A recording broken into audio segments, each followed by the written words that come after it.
والصلاة والسلام على رسول الله وعلى آله وصحبه وسلم تسليما كثيرا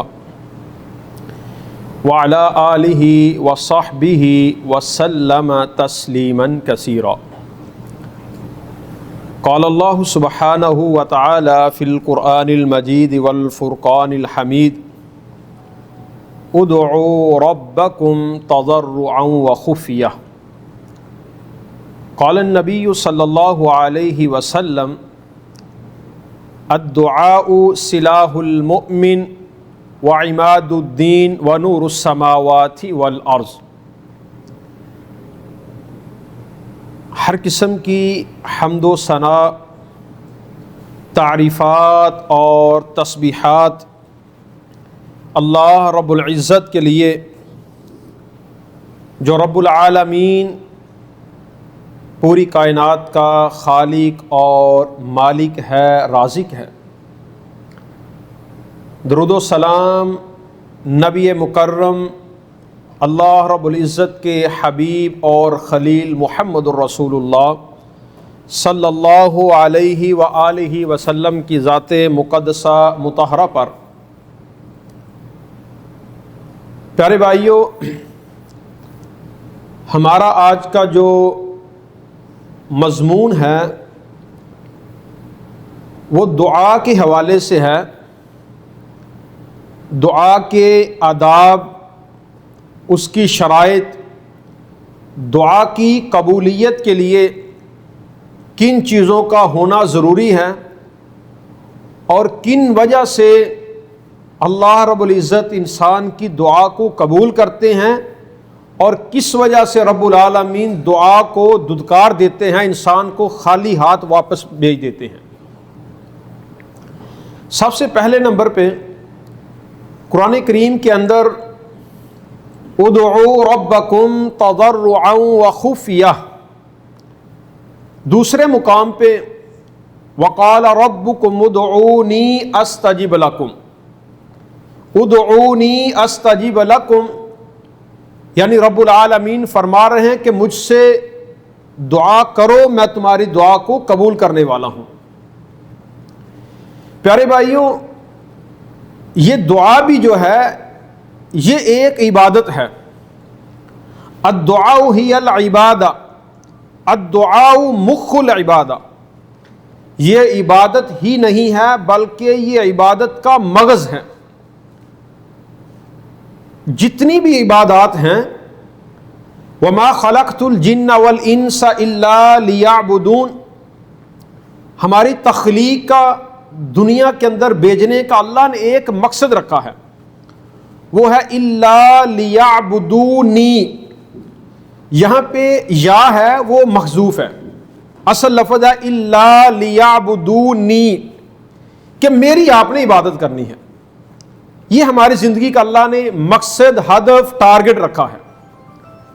اور من جملہ عبادات، ساری کی ساری عبادت کا اللہ نے آگے جو مقصد رکھا ہے وہ تقوی رکھا ہے.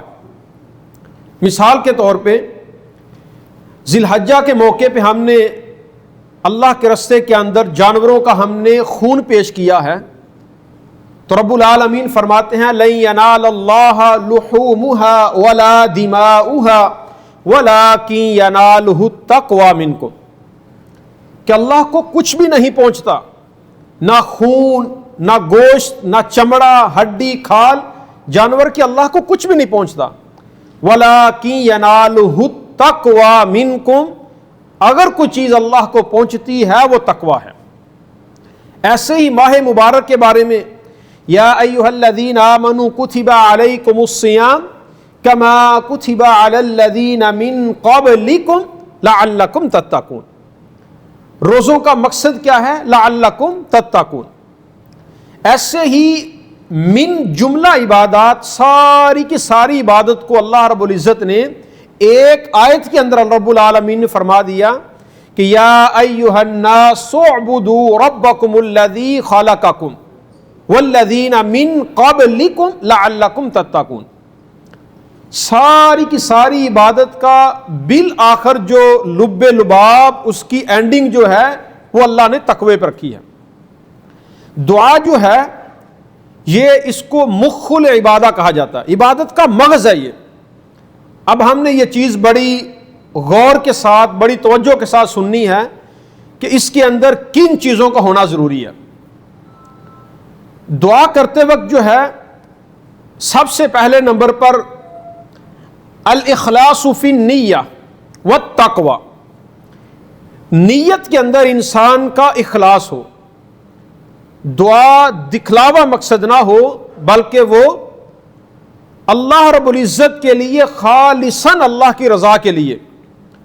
قل امر ربی بالقسط وَأَقِيمُوا وُجُوهَكُمْ عِنْدَ كُلِّ مَسْجِدٍ وَادْعُوهُ مُخْلِصِينَ لَهُ الدِّينَ كَمَا بَدَأَكُمْ تَعُودُونَ، کہ اخلاص کے ساتھ خالصاً اللہ کی رضا کے لیے ہم نے جو ہے وہ یہ عبادت کرنی ہے۔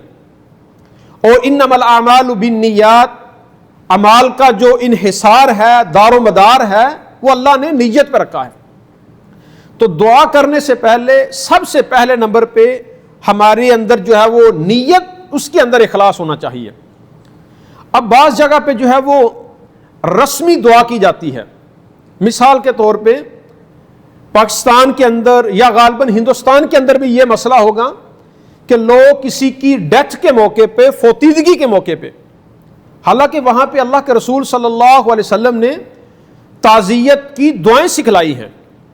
میت والے گھر کے لیے اگر آپ ان کی تعزیت کے لیے گئے ہیں تو انا للہ و انا الیہ راجعون، اعظم اللہ اجرک واحسن عزاک وغفر للمیت، ان للہ ما اخذ ولہ ما اعطى وکل شیء عنده باجل مسمى فلتصبر ولتحتسب، یہ دعائیں نبی علیہ السلام نے سکھائی ہیں۔ اب وہاں پہ صورتحال یہ ہے کہ لوگ جاتے ہی ہاتھوں کو اٹھائیں گے، کلام بخشو جی، چند سیکنڈ کے لیے ہاتھوں کو اٹھائیں گے اور ویسے ہی ہاتھ واپس آ جائیں گے۔ کوئی لوگ وہاں پہ بیٹھ کے سگریٹ نوشی کر رہے ہیں، اسموکنگ کر رہے ہیں، کوئی نیوز پیپر کسی نے پکڑا ہوا ہے، وہ ویسے ہی نیچے رکھ دیں گے، چند سیکنڈ کے لیے ہاتھوں کو اٹھائیں گے اور کلام بخش دیں گے۔ پیارے بھائیو، یہ رسمی جو دعائیں ہیں نا، یہ اللہ کے ہاں یہ دعائیں قابل قبول نہیں ہیں۔ ہمیں جو ہے وہ ان چیزوں کو بڑا توجہ کے ساتھ سمجھنا ہے۔ پہلے نمبر پر الاخلاص فی النیہ والتقوی، نیت کے اندر مکمل اخلاص ہوگا تو تب جو ہے وہ اللہ رب العزت دعا کو قبول کریں گے۔ اگر انسان کی نیت کے اندر فطور، نیت خالص نہیں ہے تو دعا تو ایک الگ عبادت ہے، انسان اللہ کے رستے کے اندر اپنا خون پیش کر دے، شہید ہو جائے تو اللہ رب العزت اس کا بھی کوئی اجر نہیں دیں گے۔ صحیح بخاری وغیرہ کے اندر حدیث ہے کہ وہ ایک سخی کو، ایک عالم کو، ایک غنی کو، جو سخی غنی ہے اور تیسرا شہید، وہ کہے گا اللہ میں تو تیرے رستے کے اندر اپنا خون پیش کر کے آیا ہوں، سب سے قیمتی چیز میری جان تھی، اللہ میں نے وہ لٹا دی ہے، لیکن رب العالمین فرمائیں گے کذبت، تو جھوٹ بولنے والا ہے۔ اس کی وجہ کیا ہے کہ تیری نیت کے اندر اخلاص نہیں تھا۔ تو پیارے بھائیوں، من جملہ عبادات، ہر ایک عبادت سے پہلے ہمیں اپنی نیت کو خالصاً لوجہ اللہ، اللہ کی رضا مقصود ہو۔ دوسرے نمبر پر دعا کرنے سے پہلے وضو اگر کیا جائے، با وضو ہو کے دعا کی جائے، یہ اللہ کے رسول صلی اللہ علیہ وسلم کی سنت ہے۔ سیدنا ابو موسیٰ اشعری رضی اللہ عنہ، وہ اس حدیث کے راوی ہیں، وہ فرماتے ہیں کہ ہم نے اللہ کے رسول صلی اللہ علیہ وسلم سے ایک درخواست کی، ریکویسٹ کی کہ اللہ کے رسول عبید ابو عامر جو ہیں وہ فوت ہو چکے ہیں، ان کی بخشش کی دعا فرما دیں۔ تو نبی علیہ السلام نے جو ہے وہ فدعا بماء فتوضا فقال اللہم اغفر لعبید ابن ابی عامر رضی اللہ عنہ، نبی علیہ السلام نے پہلے پانی منگوایا، ساتھ نبی علیہ السلام نے وضو فرمایا، وضو کے بعد نبی علیہ السلام نے فدعا لابی عامر عبید، اے اللہ ابو عامر عبید کو، ان کو معاف فرما دے، ان کی بخشش فرما دے، ان کے گناہوں کو معاف فرما دے۔ یہ نبی علیہ السلام کی سنت ہے کہ با وضو ہو کر اللہ سے مانگا جائے۔ اب یہ جو حدیث ہے اس سے ہمیں بہت سے مسئلے ملتے ہیں. پہلے نمبر پر کسی سے دعا کروانا، دعا کی درخواست کرنا، یہ شرعاً جائز ہے. اللہ کے رسول صلی اللہ علیہ وسلم جب صحابہ کے کسی قافلے کو غزوے کے لیے، دین کی دعوت و تبلیغ کے لیے، جنگ کے لیے نبی علیہ السلام بھیجا کرتے تو ان کو الوداعی طور پہ نبی علیہ السلام فرمایا کرتے تھے کہ لا تنسانی فی دعائکم، اپنی دعاؤں میں یاد رکھنا. تو یہ نبی علیہ السلام کی، اصحاب کی بھی سنت ہے کسی سے دعا کی درخواست کر دینا کہ میرے لیے دعا کرنا، دعاؤں میں یاد رکھنا. دوسرے نمبر پر جو ہے وہ صحابہ کرام رضوان اللہ علیہم اجمعین نبی علیہ السلام سے آ کے دعا کروایا کرتے تھے. کوئی بیمار تھا، بیماری کی وجہ سے اللہ کے رسول شفا مل جائے، کسی نے بارش کی آ کے دعا کی درخواست کی، کسی نے جو ہے وہ رزق کی تنگی کے لیے، بہت سے معاملات کے لیے احادیث سے ہمیں جو ہے وہ اس کے آثار ملتے ہیں. نبی علیہ السلام نے جو ہے وہ بعض موقعوں پہ بیماری کے لیے، شفا کے لیے، بارش کے لیے نبی علیہ السلام نے کسی کے کہنے پہ دعا فرمائی ہے. نبی علیہ السلام کے دنیا سے رخصت ہونے کے بعد اللہ کے رسول صلی اللہ علیہ وسلم کے جو چچا سیدنا عباس رضی اللہ عنہ صحابہ کرام ان سے دعا کا کہا کرتے تھے. وہ عمر میں بھی بزرگ تھے، نبی علیہ السلام کے خونی رشتہ دار بھی تھے، اور عمر کے لحاظ کی وجہ سے، نبی علیہ السلام کے رشتہ داری کی وجہ سے، بزرگ شخصیت ہونے کی وجہ سے صحابہ ان کو دعا کا کے کہا کرتے تھے. تو کسی سے دعا کروانا یہ جائز ہے، اس کے اندر کوئی حرج نہیں ہے. اس کے بعد جو ہے وہ دعا جو ہے، جیسے میں نے ابھی کہا ہے کہ ایک رسمی دعا کی جاتی ہے، وہ دعا جو ہے ادعوا اللہ وانتم موقنون بالاجابہ واعلموا ان اللہ لا یستجیب دعاء من قلب غافل لاہ، کہ جب بھی ہم دعا کریں اس دعا کو بڑے اخلاص کے ساتھ اور بڑے یقین کے ساتھ، ادعوا اللہ وانتم موقنون بالاجابہ، اتنے یقین کے ساتھ دعا کریں کہ وہ دعا کو اللہ رب العزت ضرور قبول کریں گے. وَاعْلَمُوا أَنَّ اللَّهَ لَا يَسْتَجِيبُ دُعَاءَ مِنْ قَلْبٍ غَافِلٍ لَاهُ، لوگوں یہ بات جان لو، غافل بندے کی دعاؤں کو اللہ قبول نہیں کرتے. ایک بندہ غافل ہے، ہاتھ چند سیکنڈ کے لیے اٹھائے ہیں، وہ ذہنی طور پہ وہاں پہ موجود ہی نہیں ہے. رسمی طور پہ فوتیدگی کے موقع پہ، ڈیتھ کے موقع پہ یہ آپ کو دیکھنے پہ ملے گا، چند سیکنڈ کے لوگ ہاتھ اٹھاتے ہیں اور پتہ نہیں اس کے اندر کیا کلام بخشتے ہیں، فوراً 15-20 سیکنڈ بعد ہاتھ ختم ہو جاتے ہیں، دعا ان کی مکمل ہو جاتی ہے. تو پیارے بھائیو، یہ جو رسمی دعائیں ہیں یا فرضی نماز کے بعد، اب فرضی نماز کے بعد جو ہے وہ اللہ کے رسول صلی اللہ علیہ وسلم، یہ قبولیت کا وقت ہے، اس کے اندر کوئی شک نہیں. لا يرد الدعاء بین الاذان والاقامہ، اذان اور اقامت کے بعد، فرضی نماز کے بعد، اور بھی اس کی جو ہے وہ کچھ قبولیت کے اوقات ہیں. لیکن سب سے پہلے نمبر پر فرضی نماز کے بعد ایک تو اجتماعی دعا، یہ نبی علیہ السلام سے ثابت نہیں ہے. دوسرے نمبر پر اگر انفرادی بھی دعا کرنی ہے تو سب سے پہلے انسان مکمل اذکار کرے فرضی نماز کے بعد کے، جو ضروری ہیں، لازم ہیں، فرض ہیں اس کے اوپر. فرضی نماز کے بعد کے اذکار مکمل کرنے کے بعد وہ جتنی دیر مرضی اللہ سے بیٹھ کے مانگتا رہے. ہاں اگر اس کو پتا ہے کہ میرے فرضی نماز کے اذکار میرے ضائع نہیں ہوں گے، وہ نماز کے بعد بھی مانگ سکتا ہے. لیکن یہاں پہ یا ہمارے ہاں انڈیا پاکستان کے اندر نماز کے سلام کے فوراً بعد جو ہے وہ لوگ ہاتھ اٹھا کے دعا کرتے ہیں چند سیکنڈ کے لیے. تو پیارے بھائیو، یہ بھی ایک رسمی دعا ہوتی ہے، یہ دعا اللہ کے رسول صلی اللہ علیہ وسلم سے ثابت نہیں ہے. تو ہمیں کوشش کرنی چاہیے کہ وہ انفرادی طور پہ تسلی کے ساتھ اذکار کریں. اذکار کرنے کے بعد جو ہے وہ پورے اخلاص کے ساتھ، اطمینان کے ساتھ ادعوا اللہ وانتم موقنون بالاجابہ واعلموا ان اللہ لا یستجیب دعاء من قلب غافل لاہ، اس حدیث کو سامنے رکھتے ہوئے تسلی سے اللہ سے پھر دعا کریں.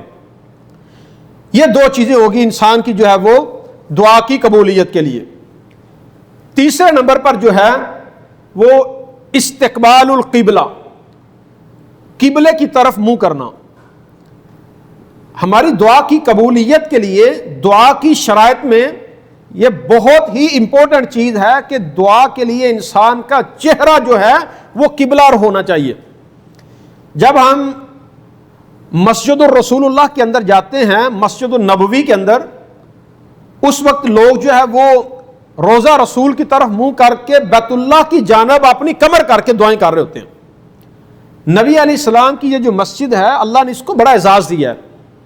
اس کے لیے، اس کے اجر کے لیے سفر کرنا چاہیے، اس کے اندر نمازیں پڑھنے کے لیے، وہاں پہ وہ قبولیت کی جگہ ہے، کوئی شک نہیں. عام نمازوں کی نسبت وہاں پہ اللہ نے اجر زیادہ رکھا ہے.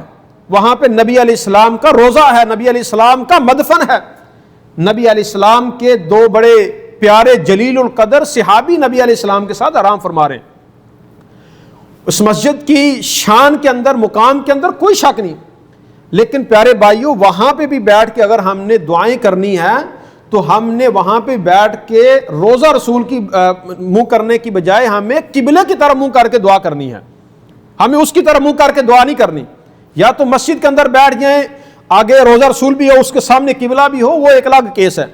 ادروائز اگر لوگ جو ہے وہ باہر صحن کے اندر جو ہے وہ دعا کر رہے ہیں تو ان کو چاہیے کہ وہ قبلے کی طرف منہ کر کے دعا کیا کریں، روزہ رسول کی طرف منہ کر کے دعا نہ کریں. اس کی ایک حدیث ہے سیدنا عبداللہ ابن مسعود رضی اللہ عنہما، وہ فرماتے ہیں کہ اللہ کے رسول صلی اللہ علیہ وسلم سے نبی علیہ السلام نے کچھ قریش کے لوگوں کے لیے بد دعا فرمائی جنہوں نے نبی علیہ السلام کو تکلیف پہنچائی تھی. یہ صحیح بخاری اور صحیح مسلم کے اندر، یہ دونوں کتابوں کے اندر یہ حدیث موجود ہے. اللہ کے رسول صلی اللہ علیہ وسلم نے استقبل النبی صلی اللہ علیہ وسلم الکعبہ فدعا علی نفر من قریش. نبی علیہ السلام نے اپنا مبارک چہرہ بیت اللہ کی جانب فرمایا اور اپنے ہاتھوں کو اٹھایا. فدعا علی نفر من قریش، یہاں پہ لفظ جو ہے فدعا، دعا کی، اور لفظ دعا کے بعد اگر علی آ جائے عربی گرامر کے اصول کے مطابق تو اس کا مطلب ہوتا ہے بد دعا کرنا. اگر اس کا صلہ لام آ جائے یا الہ وغیرہ آ جائے تو اس کا مطلب ہوتا ہے دعا کرنا. تو یہاں پہ ہے فدعا علی نفر من قریش، اللہ کے رسول صلی اللہ علیہ وسلم نے قریش کے لیے بد دعا فرمائی. تو اس حدیث سے ہمیں ملتا ہے کہ اللہ کے رسول صلی اللہ علیہ وسلم نے دعا کرنے کے لیے قبلہ رخ کا چہرہ کیا اور اس کے بعد جو ہے وہ ان لوگوں کے لیے نبی علیہ السلام نے بد دعا کی. چوتھے نمبر پر جب ہم نے دعا کی ابتدا کرنی ہے، یہ پہلے نمبر پہ ہم نے الاخلاص فی النیہ والتقوی، مخلص ہو کر اخلاص کے ساتھ قبلہ رخ ہو کر. اب اس کے بعد جو ہے وہ دعا کے الفاظ کیا ہیں. سب سے پہلے نمبر پر دعا کے اندر، وہ بھائی ذرا چائے رائٹ ہینڈ سے پئیں، ذرا دائیں ہاتھ سے. جی، نبی علیہ السلام جو ہے وہ اللہ کے سامنے اللہم انت الغنی ونحن الفقراء، اللہم انت القوی ونحن الضعفاء، اپنی حاجت کو سامنے رکھنے سے پہلے اللہ کی خوب حمد و ثنا کی جائے، اللہ رب العزت کی خوب تعریف کی جائے. اللہ رب العزت کے ناموں کے ساتھ رب العالمین کا کائنات کا بادشاہ ہونا، زمین و آسمان کا مالک ہونا، قیامت کو قائم کرنا، کما بعدکم تعودون، دوبارہ زندہ کرنے پہ قادر ہونا، یہ اللہ کی رب العالمین کی خوب تعریف کی جائے، حمد و ثنا بیان کی جائے. اس کے بعد جو ہے اللہ کے رسول صلی اللہ علیہ وسلم پہ درود پڑھا جائے، نبی علیہ السلام پر کثرت کے ساتھ جو ہے وہ درود پڑھا جائے. اللہ کے رسول صلی اللہ علیہ وسلم کی یہ سنن ترمذی کے اندر یہ حدیث موجود ہے، ان الدعاء موقوف بین السماء والارض. انسان جب اللہ سے دعا کرتا ہے تو وہ اس کی دعا اس وقت تک موقوف رہتی ہے. موقوف بمعنی لٹکی رہتی ہے، قبول نہیں ہوتی. بین السماء والارض، زمین و آسمان کے درمیانی خلا کے اندر وہ دعا قبولیت کے درجے کو نہیں پہنچتی، حتیٰ کہ انسان جو ہے وہ لا یصعد منہ شیء، کچھ بھی جو ہے وہ آسمانوں کی طرف نہیں چڑھتا، اس میں کچھ بھی اللہ قبول نہیں کرتا. یہاں تک کہ حتی تصلی علی نبیک صلی اللہ علیہ وسلم، یہاں تک کہ انسان اللہ کے رسول صلی اللہ علیہ وسلم پر درود نہیں پڑھتا تو اس کی دعا جو ہے زمین اور آسمان کے درمیانی خلا کے اندر معلق اور موقوف رہتی ہے، وہ درجہ قبولیت کو نہیں پہنچتی۔ یہ ہمیں جو ہے وہ الفاظ جب ہم نے شروع کرنے ہیں تو اللہ رب العزت کی خوب حمد و ثنا کے بعد کثرت کے ساتھ جو ہے وہ اللہ کے رسول صلی اللہ علیہ وسلم پر جو ہے وہ ہم نے درود پڑھنا ہے۔ ایک صحابی رسول اللہ کے رسول صلی اللہ علیہ وسلم سے سوال کرتے ہیں، اللہ کے حبیب صلی اللہ علیہ وسلم ہمیں بتلائیے کہ دعا کے اندر جو درود کا کتنا حصہ مختص کیا جائے، میں جو ہے وہ اتنا حصہ درود پڑھتا ہوں، اتنا جو ہے وہ اپنے لیے کچھ مانگتا ہوں۔ نبی علیہ السلام نے فرمایا فَإِن زِدْتَ فَهُوَ خَيْرٌ لَكَ، اگر اس سے زیادہ مانگے گا، درود پڑھے گا تو فَهُوَ خَيْرٌ لَكَ، تیرے لیے بہتر ہے۔ اس نے کہا اللہ کے رسول میں اس سے زیادہ کر دیتا ہوں۔ نبی علیہ السلام نے پھر فرمایا فَإِن زِدْتَ فَهُوَ خَيْرٌ لَكَ، اس نے کہا اللہ کے رسول میں اللہ کی حمد و ثنا کے بعد آپ پہ بیٹھ کے درود ہی پڑھتا رہوں گا۔ تو نبی علیہ السلام نے فرمایا اذن تکفی ہمک ویغفر لک ذنبک، اگر ایسا کرے گا تو یہ تیرے لیے کافی ہو جائے گا اور اللہ تیرے گناہوں کو معاف فرما دے گا۔ تو یہاں پہ جو ہے وہ یہ بات سمجھ لینی چاہیے، ہمیں جو ہے وہ لوگ درود کا منکر کہتے ہیں، یہ درود کے جو ہے وہ اہل حدیث طبقہ جو ہے وہ سلفی منہج والے یہ درود کے منکر ہیں۔ ہمارا ایمان عقیدہ یہ ہے کہ ہماری دعائیں، ہماری نمازیں اس وقت تک اللہ قبول ہی نہیں کرتے جب تک ہم اللہ کے رسول صلی اللہ علیہ وسلم پر کثرت کے ساتھ درود ہی نہیں پڑھتے۔ یہ ہمارا منہج ہے، ہماری دعاؤں کے اندر، ہماری نمازوں کے اندر، ہماری عبادت کے اندر جب تک ہم جو ہے وہ اللہ کے رسول صلی اللہ علیہ وسلم پر تسلی کے ساتھ درود نہیں پڑھ لیتے، ہم اس عبادت پہ مطمئن ہی نہیں ہوتے، ہم سمجھتے ہیں کہ ہماری دعا کو اللہ قبول ہی نہیں کریں گے۔ تو پیارے بھائیو، یہ اللہ رب العزت نے نبی علیہ السلام پر درود پڑھنے کا یہ مقام، یہ عزت اور یہ اللہ رب العزت نے جو ہے وہ شرف دیا ہے۔ اس کے بعد جو ہے وہ پیارے بھائیو، انسان اللہ کے سامنے ندامت، افسوس، پریشانی کا اللہ کے سامنے اظہار کریں۔ اللہم اغفر لی ذنبی واعترفت بذنبی ظلمت نفسی واعترفت بذنبی، اے اللہ میں نے فلاں ظلم کیا ہے، مجھے یاد ہے، اور کچھ ایسے اللہ گناہ کیے ہیں جو مجھے یاد نہیں ہے۔ اپنے ظلم کا، اپنے گناہ کا اللہ کے سامنے اقرار کرنا، اقرار بالمعصیہ، معصیت کا، نافرمانی کا، گناہ کا اللہ کے سامنے اقبال جرم کرنا، اعتراف کر لینا کہ اللہ مجھ سے گناہ سرزد ہوا ہے اور اللہ تیرے علاوہ جو ہے اس گناہ کو کوئی معاف کر ہی نہیں سکتا، اور بہت ایسے گناہ ہیں جو مجھے یاد نہیں ہیں لیکن رب العالمین تیرے احاطہ علم کے اندر اللہ تجھے معلوم ہے۔ تو پیارے بھائیو، وہ اپنے گناہ کا اللہ کے سامنے اعتراف کرنا، اقبال جرم کرنا، یہ بھی دعا کی قبولیت کے اندر یہ بھی ایک شرط ہے۔ فَقُلْتُ اسْتَغْفِرُوا رَبَّكُمْ إِنَّهُ كَانَ غَفَّارًا يُرْسِلِ السَّمَاءَ عَلَيْكُمْ مِدْرَارًا وَيُمْدِدْكُمْ بِأَمْوَالٍ وَبَنِينَ وَيَجْعَلْ لَكُمْ جَنَّاتٍ وَيَجْعَلْ لَكُمْ أَنْهَارًا۔ سیدنا نوح علیہ السلام نے جو ہے وہ اپنی قوم کو کہا کہ اللہ سے جو ہے وہ استغفار کرو۔ لفظ استغفار جو ہے نا، یہ عربی گرامر کے اندر استفعال کا ایک صیغہ ہے۔ اس کے اندر طلب کے معنی، معافی کے معنی جو ہے، طلب کے معنی اس کے اندر پایا جاتے ہیں۔ یعنی اگر ہم جو ہے وہ استغفر اللہ ربی من کل ذنب واتوب الیہ، اگر یہ الفاظ ہم پڑھتے ہیں تو اس کا مطلب ہے کہ اللہ ہم اپنے گناہوں کی معافی چاہتے ہیں، اس کی طلب کے لیے بیٹھے ہیں، معافی کی طلب کے لیے ہم اللہ ہاتھوں کو اٹھائے بیٹھے ہیں۔ تو استغفار لفظ کی سین کے اندر طلب کے معنی جو ہیں پائے جاتے ہیں کہ انسان یہ چیز طلب کر رہا ہے کہ اللہ میرے گناہوں کو معاف کر دے، یہ چیز میں طلب کر رہا ہوں۔ تو کثرت کے ساتھ جو ہے وہ اپنا جو ہے وہ نادم ہونا، پشیمان ہونا، گناہ کا اللہ کے سامنے اعتراف کرنا، یہ بھی دعا کی قبولیت کے لیے ایک شرط ہے۔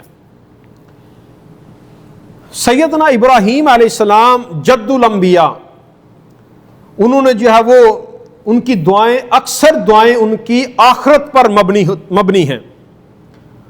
انہوں نے جو ہے وہ ربنا اغفر لی ولوالدی وللمؤمنین یوم یقوم الحساب، سب سے پہلے نمبر پہ انسان اپنے لیے دعا کرے کہ اللہ میرے گناہوں کو جو ہے وہ معاف فرما دے. اس کے بعد آپ نے کسی بھائی کے لیے یا کسی نے ریکویسٹ کی ہے، درخواست کی ہے، اس کا نام لے کر اپنی ذات کے بعد پھر کسی کے لیے جا کے دعا کرے. اللہ کے رسول صلی اللہ علیہ وسلم جو ہے وہ جب دعا فرمایا کرتے تو یہ سنن ترمذی کے اندر یہ حدیث موجود ہے، ان رسول اللہ صلی اللہ علیہ وسلم کان اذا ذکر احدا فدعا له بعد نفسه. نبی علیہ السلام جب کسی کے لیے دعا کرتے فدعا بنفسه، پہلے اپنے لیے شروع کرتے. تو ہمیں کچھ بھی جو ہے وہ کسی کے لیے بھی مانگنا ہے تو اللہ رب العزت کی خوب تعریف کرنے کے بعد، نبی علیہ السلام پر درود پڑھنے کے بعد، اقرار بالمعصیہ کرنے کے بعد، اپنے گناہ کا اقرار کرنے کے بعد، اس کے بعد انسان اپنے لیے اللہ سے کچھ مانگے اور پھر اس کے بعد اپنے جو ہے وہ کسی بھائی کے لیے جو ہے وہ اللہ رب العزت سے مانگے. اور انسان جو کسی دوسرے بھائی کے لیے دعا کرتا ہے تو وہ دعا اس کے لیے بھی قبول ہوتی ہے. وہ ایک فرشتہ جو ہے وہ اس کے اوپر کھڑا آمین کیا رہتا ہے کہ اے اللہ اگر یہ جو کسی دوسرے اپنے بھائی کے لیے مغفرت کی، بخشش کی، یا اس کے رزق کے لیے یا اس کے کسی بھی معاملے کے لیے اللہ یہ دعا کر رہا ہے تو اللہ یہ دعا اس کے حق میں بھی قبول فرما لے. تو نبی علیہ السلام فرماتے ہیں کہ وہ دعا پہلے اس بندے کے حق میں قبول ہوتی ہے. تو کسی کے لیے بھی دعا کریں گے تو اللہ رب العزت وہ دعا جو ہے وہ اس انسان کے حق میں بھی اس کو قبول فرمائیں گے. تو اپنی دعاؤں کے اندر اپنی جان کے بعد اپنے عزیز و اقارب، بلڈ ریلیشن، قریبی رشتہ دار، فوت شدگان اور بالخصوص پوری امت کے لیے نبی علیہ السلام نے ہمیں یہ الفاظ سکھلائے ہیں، اللہم اغفر لنا وللمؤمنین والمؤمنات والمسلمین والمسلمات والاحیاء منہم والاموات. زندہ کے لیے، مردہ کے لیے، مسلمانوں کے لیے، مومنوں کے لیے، عورتوں کے لیے، یہ سارے لوگوں کے لیے جو ہے وہ اپنی دعا کے اندر الفاظ کہنے چاہیے. ہر ایک کے بدلے اللہ نیکی لکھ دیتے ہیں. اور دعا کرتے وقت پیارے بھائیوں جو ہے وہ اللہ کے رسول صلی اللہ علیہ وسلم بڑے اصرار کے ساتھ، بڑے تکرار کے ساتھ جو ہے وہ دعا کیا کرتے تھے. نبی علیہ السلام کے بارے میں آتا ہے کہ اللہ کے رسول صلی اللہ علیہ وسلم ایک دفعہ رات کو جو ہے وہ کھڑے ہوئے نماز کے لیے، ان تعذبہم فانہم عبادک وان تغفر لہم فانک انت العزیز الحکیم.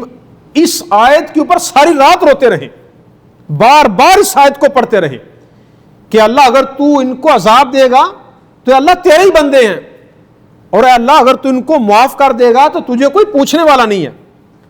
تو دعا کے اندر اصرار کرنا، اصرار کا مطلب ہے کہ ہر لفظ کو بار بار دہرانا. بیماری ہے تو بار بار بیماری کا ذکر کرنا، بار بار اس سے شفا یابی کے لیے اس الفاظ کو دہرانا. اس کے بارے میں اللہ کے رسول صلی اللہ علیہ وسلم فرماتا ہے اذا سأل احدکم فإنه يسأل ربه فليكثر. جب تم میں سے کوئی شخص اپنے اللہ سے سوال کرے، اللہ سے کچھ مانگنے لگے، فليكثر، وہ کثرت کے ساتھ مانگے. وہ ایک لفظ کو، ایک حاجت کو بار بار ریپیٹ کرتا رہے، بار بار دہراتا رہے، کیونکہ وہ فإنه يسأل ربه، وہ اپنے رب سے سوال کر رہا ہے، وہ کسی اور سے نہیں مانگ رہا. اسی وجہ سے تو کہا گیا کہ لا تسأل بنی آدم حاجتہ واسأل الذی ابوابہ لا تحجب. اللہ یغضب ان ترکت سوالہ وابن آدم حین یسأل یغضب. کہ لا تسأل بنی آدم حاجتہ، بنی آدم سے، لوگوں سے سوال نہ کرو. جو لوگ در در کی خاک چھانتے ہیں، اپنی جبین نیاز کو جا کے درگاہوں کے اوپر جو ہے وہ رگڑتے ہیں، تو پیارے بھائیوں وہ کبھی اس در پہ، کبھی اس در پہ، کبھی در بدر ہو کے اپنی زندگی گزار رہے ہوتے ہیں. لا تسأل بنی آدم حاجتہ، ان سے جا کے کیوں سوال کرتے ہو؟ واسأل الذی ابوابہ لا تحجب، اس ذات سے جا کے سوال کرو جس کا کبھی دروازہ بند ہی نہیں ہوا. اور اللہ رب العزت کی شان یہ ہے واسأل الذی ابوابہ لا تحجب اللہ یغضب ان ترکت سوالہ. اللہ انسان سے اس وقت ناراض ہو جاتے ہیں جب انسان اللہ سے مانگنا چھوڑ دیتا ہے. یہ رب العالمین کی شان ہے، جتنا زیادہ اللہ سے مانگیں گے اتنا ہی رب العالمین کا قرب حاصل ہوگا۔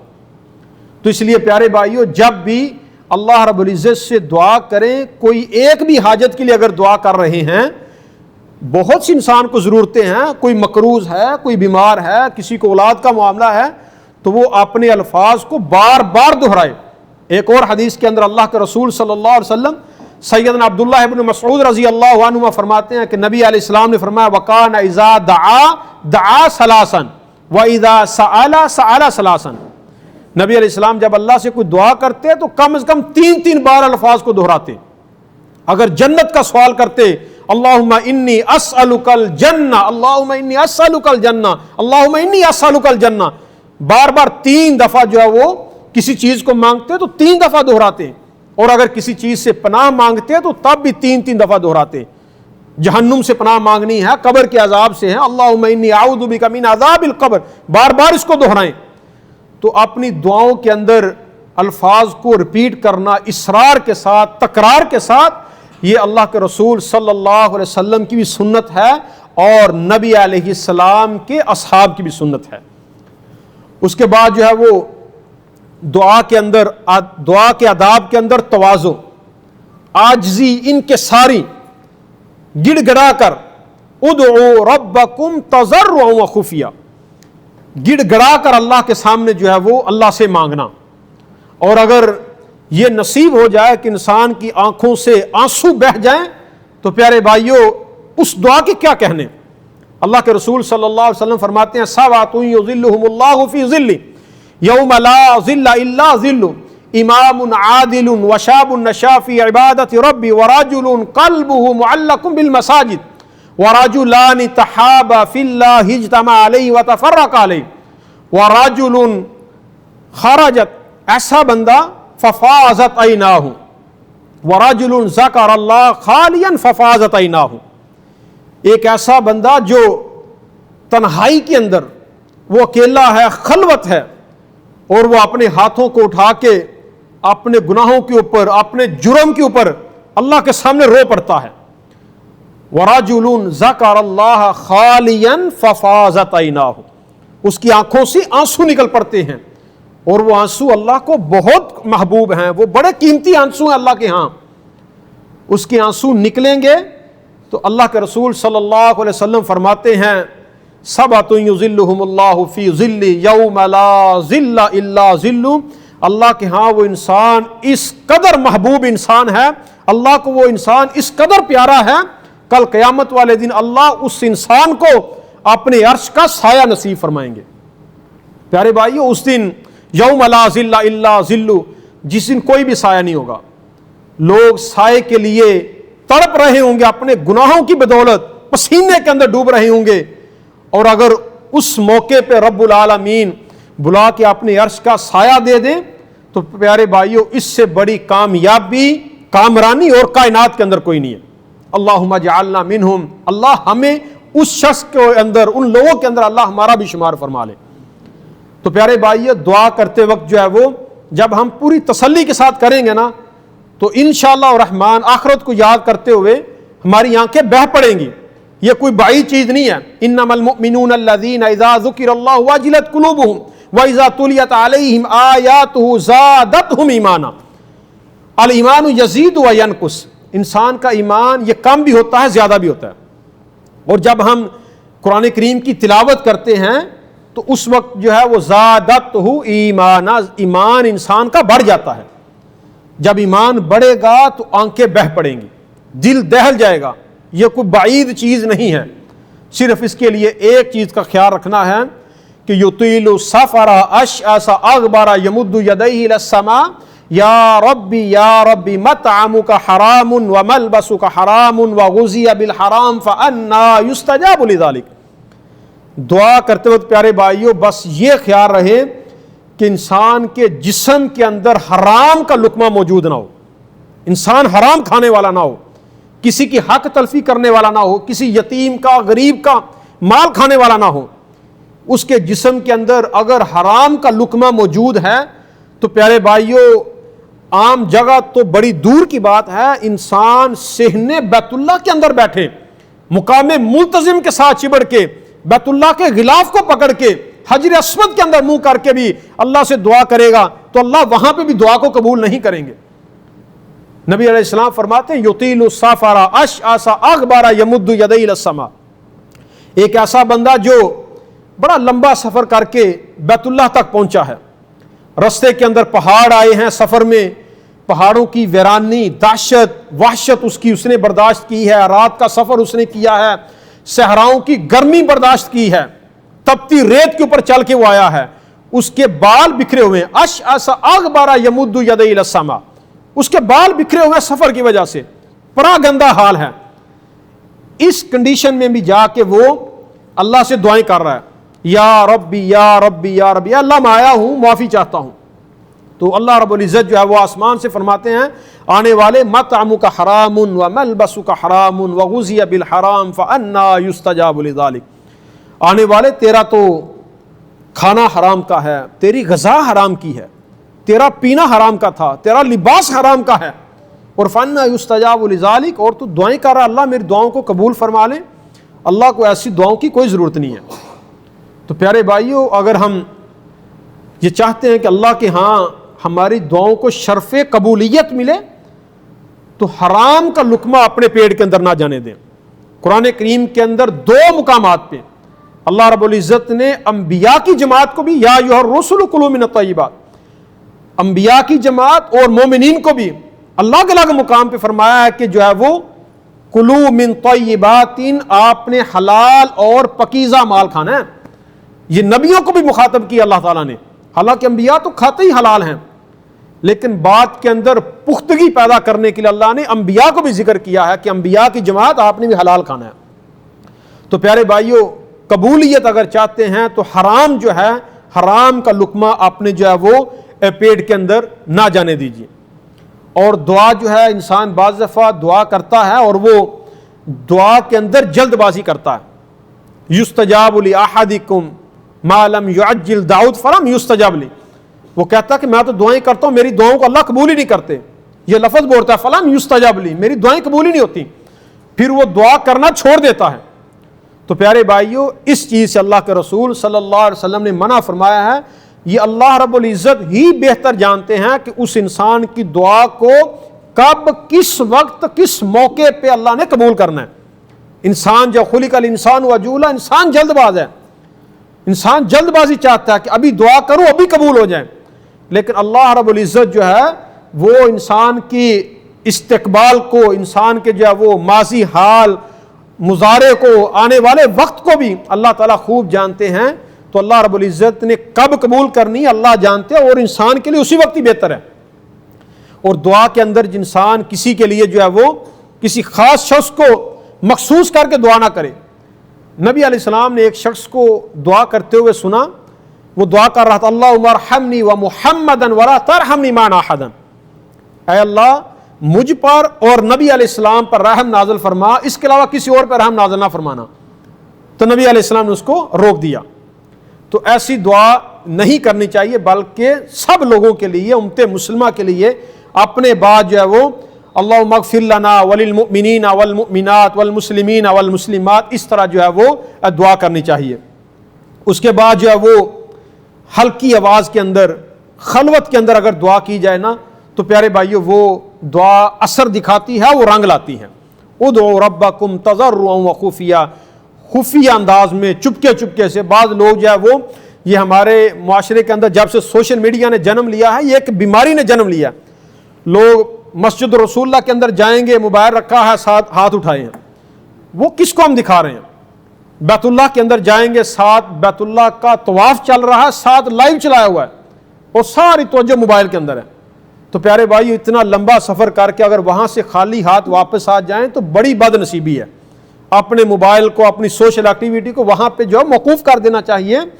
خفیہ انداز کے ساتھ بیت اللہ کا طواف کرتے، یہ بڑی قبولیت کی جگہ ہے، بہت ہی قبولیت کا مقام ہے یہ جگہ بھی ہے، وقت بھی ہے۔ ایک ہی جگہ پہ 2 چیزیں مل گئی، جیسے یوم عرفہ میں، عرفہ کا میدان یوم عرفہ کے دن یہ قبولیت کی جگہ بن جاتی ہے، اور وہ جگہ بھی ہے، ٹائم بھی ہے۔ ایسے ہی بیت اللہ ہے، اللہ کا وہ گھر ہے کہ وہ قبولیت کی جگہ بھی ہے اور وقت بھی ہے۔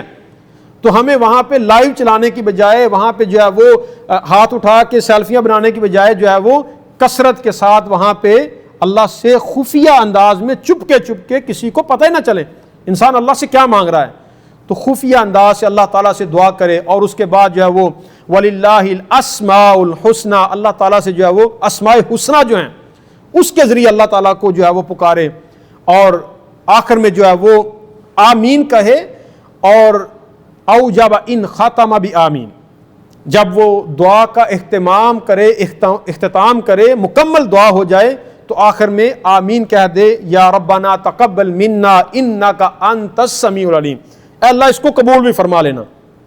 اور جو لوگ جو ہے وہ بعد میں چہرے پہ ہاتھ پھیرتے ہیں، یہ سند کے اعتبار سے یہ حدیث صحیح نہیں ہے۔ دعا کرنے کے بعد اگر ہم دعا کر رہے ہیں وطروں کے اندر، یا ویسے ہی ہم نماز کے بعد یا نماز سے پہلے کسی بھی وقت ہاتھ اٹھا کے دعا کر رہے ہیں، یہ ہاتھوں کو اٹھانا بھی سنت ہے، بغیر ہاتھ اٹھائے بھی دعا کی جا سکتی ہے۔ ان ربکم حی کریم یستحیی من عبدہ اذا رفع یدیہ ان یردہما صفرا، حدیث قدسی ہے، رب العالمین فرماتے ہیں کہ جب انسان اپنے ہاتھوں کو اٹھاتا ہے، ان ربکم حی کریم، رب العالمین بہت حیا والے ہیں، بڑی لاج رکھنے والے ہیں، تو جب انسان ہاتھوں کو اٹھاتا ہے تو اللہ تعالیٰ فرماتے ہیں کہ مجھے حیا محسوس ہوتی ہے کہ اس کے ہاتھوں کو خالی واپس کر دوں۔ تو پیارے بھائیو، یہ جو ہے ہاتھوں کو اٹھا کر دعا کرنا، یا ہاتھ نہیں بھی اگر اٹھائے ہیں چلتے پھرتے بھی کر سکتے ہیں، لیکن اگر بیٹھ کے تسلی کے ساتھ کر رہے ہاتھوں کو اٹھایا ہے تو یہ چہرے پہ پھیرنا یہ نبی علیہ السلام سے ثابت نہیں ہے۔ بس دعا مکمل ہوگی، اوجب ان ختم بآمین، آمین کہہ کے مکمل کر دی، آپ کی دعا مکمل ہوگی۔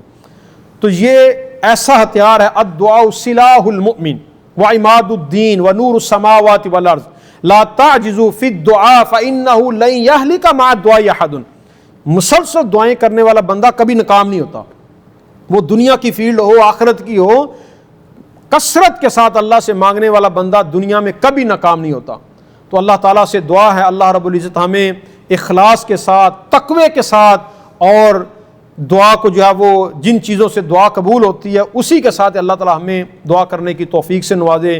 رب العالمین ہمارا بیٹھنا جو ہے یہ سننا سنانا اپنی بارگاہ کے اندر اللہ تعالیٰ قبول فرمائے۔ وَأَقُولُ قَوْلِي هَذَا وَأَسْتَغْفِرُ اللَّهَ لِي وَلَكُمْ وَلِسَائِرِ الْمُسْلِمِينَ۔